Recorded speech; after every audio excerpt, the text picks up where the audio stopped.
तो पेशेंट का इतना ही लेग उठ पाता था।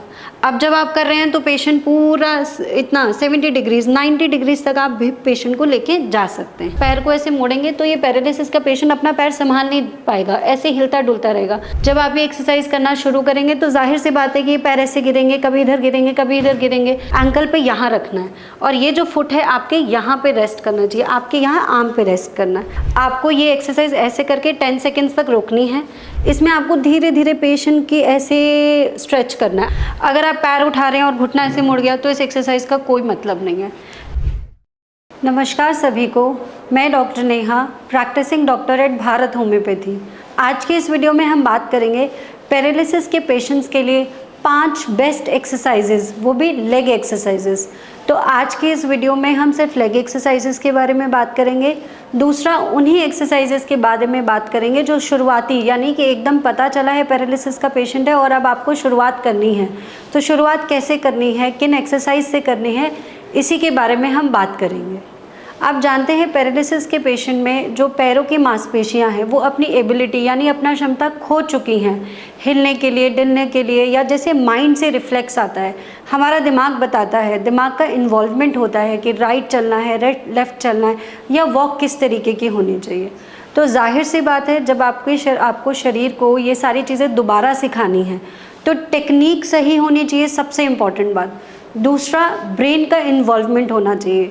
जितना अच्छा आपके दिमाग से सिग्नल्स आएंगे, जितना ज़्यादा आप अपने ब्रेन को इन्वॉल्व करेंगे, उतना फास्ट रिकवरी होगी और उतना ही टेक्निक सही होगा, तो उतना ही पेशेंट सही तरीके से वापस से चलना, मूवमेंट करना सीखेगा।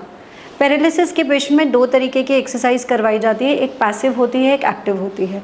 पैसिव एक्सरसाइज करवाने का सिर्फ इतना ही मतलब होता है कि वो मांसपेशियाँ हिलती डुलती रहें तो उनकी एट्रोफी नहीं होगी, यानी कि जिन मांसपेशियों का हिलना डुलना बंद हो जाता है तो शरीर के सिग्नल्स वहाँ पहुँचने कम हो जाते हैं, तो अल्टीमेटली वो मांसपेशी कमज़ोर होने लगती है, सिकुड़ने लगती है। तो ये ना हो इसलिए पैसिव एक्सरसाइजेस कराई जाती है। पैसिव एक्सरसाइजेस की रिकवरी स्लो है, प्लस इसमें कोई ब्रेन इन्वॉल्वमेंट नहीं होता। ऐसी रिकवरी से हो सकता है पेशेंट की वॉक करेक्ट नहीं हो। जैसे आपने देखा होगा पैरालिसिस के पेशेंट रिकवर करने के बाद ऐसे पैर घुमा के रखते हैं, तो अगर आप ज़्यादा पैसिव एक्सरसाइज पे फोकस करोगे तो गड़बड़ वॉक सीख सकता है पेशेंट। तो एक्टिव एक्सरसाइजेस पे फोकस करो, दिमाग को इन्वॉल्व करो, टेक्निक सही रखो, तो फास्ट रिकवरी होगी और पेशेंट सही चलना सीखेगा। तो सबसे पहली एक्सरसाइज हमको शुरुआत कहाँ से करनी है? हमको पेशेंट के नी बेंड कराना है, नी बेंड कराना है और साथ ही साथ ब्रेन इन्वॉल्वमेंट रखना है। तो आप अपने हाथों से ऐसे पैर को मोड़ेंगे, दूसरे भी पैर को मोड़ेंगे। आपको याद रखना है कि जब आप पैर को ऐसे मोड़ेंगे तो ये पैरालिसिस का पेशेंट अपना पैर संभाल नहीं पाएगा, ऐसे हिलता डुलता रहेगा। तो आपको शुरुआत में सपोर्ट करना है, एक लेग को सपोर्ट करना है, दूसरे लेग को सपोर्ट करना है, इन दोनों को पास में रखना है और आप ऐसे इसको होल्ड करके रखेंगे। पेशेंट को बोलेंगे कि आप अपनी नीज़ की तरफ देखिए, नीज़ की तरफ देखो और उसका बैलेंस बनाना शुरू करो। जब आप ये एक्सरसाइज करना शुरू करेंगे तो जाहिर सी बात है कि ये पैर ऐसे गिरेंगे, कभी इधर गिरेंगे, कभी इधर गिरेंगे। तो आपको पेशेंट को बताना है कि ये राइट वाला नी गिर रहा है, इसको सीधा करो, सीधा करो। ऐसे आपको अपना ये हाथ ऐसे बना के रखना है। तो जहाँ ये वाला गिरा आप वापस इसको करेंगे, जहाँ ये वाला गिरा आप वापस इसको करेंगे। साथ ही साथ पेशेंट को बोलते रहना है, आईज यहाँ टिका के रखो, देखते रहो, लेफ्ट वाला गिर रहा है, लेफ्ट वाले को ठीक करो, राइट वाला गिर रहा है, राइट वाले को ठीक करो। ये एक्सरसाइज आपको दिन भर में 3 बार ज़रूर करनी है और ये एक्सरसाइज एक बार में 1 से 3 मिनट तक करनी है, ज़रूर करनी है, तभी अच्छी रिकवरी आएगी। अब दूसरी एक्सरसाइज मैं आपको बताती हूँ एंकल से रिलेटेड। दूसरी एक्सरसाइज में भी सबसे इंपॉर्टेंट है टेक्निक। ये 2 फिंगर्स आपको कैसे यूज़ करनी है सबसे इंपॉर्टेंट है। इन 2 फिंगर्स को एंकल पे यहाँ रखना है और ये जो फुट है आपके यहाँ पे रेस्ट करना चाहिए, आपके यहाँ आर्म पे रेस्ट करना है। अब पेशेंट आप ये देख रहे हैं ये पैर ऑलरेडी गिरा हुआ है, मैक्सिमम पेशेंट्स का इसी तरीके से गिरा होता है। अगर आप हाथों पैरों को हिलाएंगे और उसको नीचे की तरफ गिराएंगे तो रिकवरी का कोई इसमें होगी ही नहीं। रिकवरी करनी है तो आपको ये फ्लेक्शन लेके आना है। आप जैसे ही पैर को मोड़ना शुरू करेंगे, आप यहाँ पे मान लो आपको रुकावट फील हो रही है तो आप 10 सेकंड रुक जाइए, 10 सेकंड तक काउंट करिए। फिर जैसे ये मसल्स थोड़ी सी लूज होंगी फिर आप 10 सेकंड और आगे करिए। सिर्फ 10 सेकंड करके नहीं रुकना है, आपको ये एक्सरसाइज ऐसे करके 10 सेकेंड्स तक रोकनी है। जहाँ आपको रुकावट फील हो रही है आपको रुक जाना है, फिर जब लूज फील होगा फिर 10 सेकेंड्स आगे लेनी है। तो 10 सेकेंड्स करके एक एक्सरसाइज 1 मिनट तक करनी है और कम से कम 10 रेपिटेशंस इसके करनी है। एंड देन अगेन ये कम से कम आपको दिन में 3 बार करनी है। तीसरी एक्सरसाइज के बारे में हम बात करेंगे, वो होगी एब्डक्टर स्ट्रेच। जब आपको ये नी वाली एक्सरसाइज करते हुए हफ्ता 10 दिन हो जाएगा तब आपको ये एक्सरसाइज शुरू करनी है। इसमें आपको धीरे धीरे पेशेंट की ऐसे स्ट्रेच करना है। एब्डक्टर स्ट्रेच इस एक्सरसाइज का नाम है। जैसे आपको स्ट्रेच करते हुए फील हुआ कि इससे ज़्यादा पेशेंट को ज़्यादा तकलीफ नहीं देनी है, इससे ज़्यादा स्ट्रेच नहीं हो रहा है, तो रुक जाइए। यहाँ पे 10 सेकेंड काउंट करिए। जैसे ही थोड़ी मसल्स रिलैक्स होंगी फिर 10 सेकेंड और स्ट्रेच करिए, फिर आप रुक जाइए, फिर 10 सेकेंड और स्ट्रेच करिए। 10-10 सेकेंड करके ये एक बार में आपको 1 मिनट करना है और कम से कम आपको 10 रेपिटेशंस इसके करने हैं, तब पेशेंट की आपको रिकवरी महसूस होगी। अब चौथी एक्सरसाइज के बारे में हम बात करेंगे। आपको ये पूरा लेग है, आपको एलिवेट कराना है।